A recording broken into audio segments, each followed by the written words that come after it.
Fight man in boxing, led the Flair Cops. Shout out to Goodfellas Sports TV.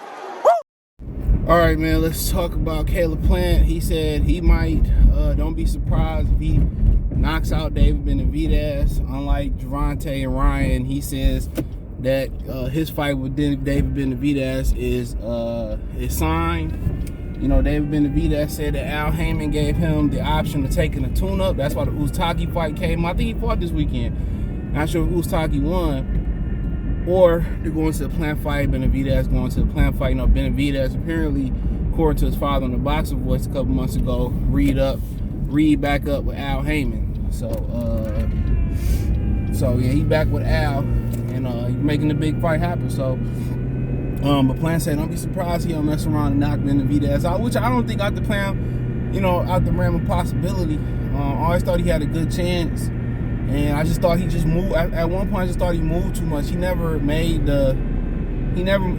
adjusted. I don't think he made the maturation process to holding his ground. With somebody like Benavidez, there's only so much moving you can do because how big he is and how much energy he don't exert cutting the ring off. You know what I'm saying?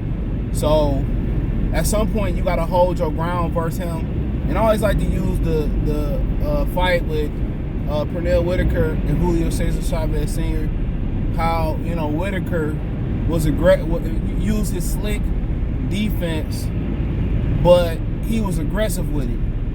You like the way that James Toney is aggressive with the shoulder roll. You know what I'm saying? Nate Campbell is aggressive with the shoulder roll.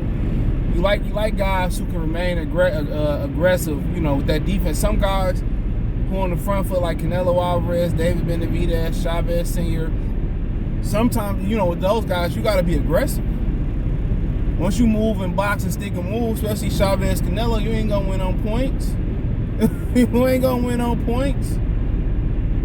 You're not gonna win on points. So, sometimes you gotta stick it to them to make it, make the victory undeniable. And I think Plant's starting to sit down with Brevin. He talked about Brevin, definitely brought it to his team. His father is also his coach, but, I guess a lot of them dudes feel comfortable with their father in the corner. Cool. But we said Brevin definitely brought something. They got rid of Justin Gambit. I guess it wasn't working after a loss. And they need to kind of sit down more. And that's what he's been doing with Brevin. I heard the boys in Philly was giving him the Philadelphia welcome. And that's what he needed. He needed to Plant. Now he got a great chance of beating him, honestly. I think it's like a 60-40 fight Benavidez. Maybe 65-35 Benavidez. I think most people think it's like 80-20 Benavidez, but I think it's closer than that. Benavidez ain't had the exposure to get this type of experience in this fight of this magnitude neither. We ain't never seen him in the ring with somebody like Caleb Plant neither. So, Plant has got the ring experience versus Canelo. A good fight versus the rail. Learn to plant, learn to deliver, learn to turn his shots over, And, Jose Benavidez Sr. was saying, where did this magical power come from? He always had power. Look at the Kentucky fight. People say he was pillow-fisted. I say he was never pillow-fisted. It just came to the point where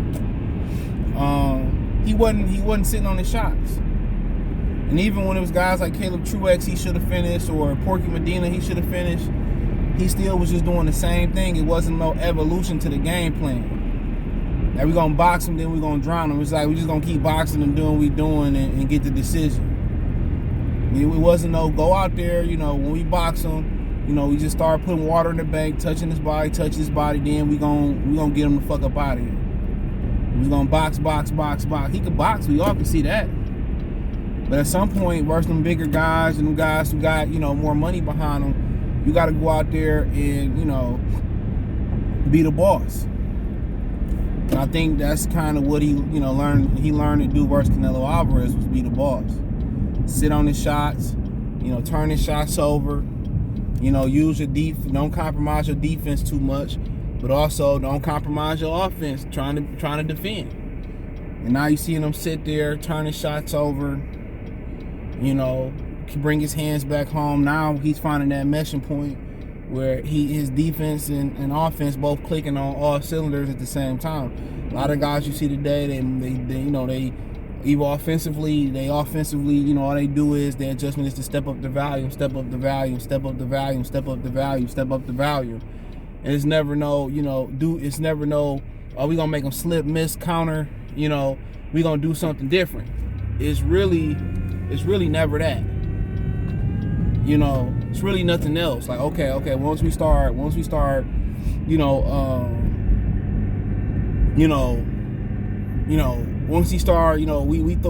up the aggression, but we ain't getting them out there. So let's get behind our jab. Let's wait for him to punch with him, or let's go to the body. Let's step over, get an angle or two. A lot of dudes just keep doing what they doing. Just keep stepping it up. Just step it up. Just step it up. And that's really why a lot of these fighters, one of the reasons why a lot of these fighters consider great athletes and not great boxers. Or they consider fighters and not great boxers. It's just keep stepping it up, keep stepping it up. And what Caleb Plant is learning is, he's a good boxer. He can box real good, but at some point that might not be enough to get it done. Now you need to, tuck your chin, put your hands up, and go out there and hold your ground and make a statement. He always could punch. You can see it. It's just when you move your feet like that, you ain't sitting down and you ain't following up.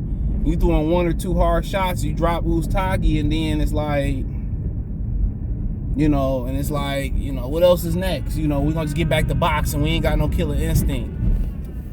So I understand why Justin Gambit had to go, his former trainer. I definitely understand that, why he had to go.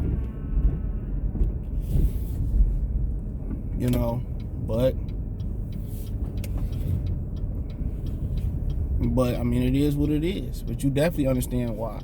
So yeah, I can see him doing that. Benavidez early in his career, he got dropped by what's my man's name? Ronald Garville, and I just think it was a conditioning thing with him. His conditioning wasn't like, he was young still, young challenger for a title. I don't think his conditioning was where it was supposed to be at. That was my opinion on it. His conditioning wasn't where he was supposed to be at. Second fight, it came back, he got the experience, and really stepped it up. Didn't stop Garville. You could have made a case that he should have stopped it. I thought Garville won the first fight just off my scorecard. I thought he won the first fight, but it is what it is. But it was close, and Benavidez was young, and he gave him the nod, he's a money guy. But it could be done.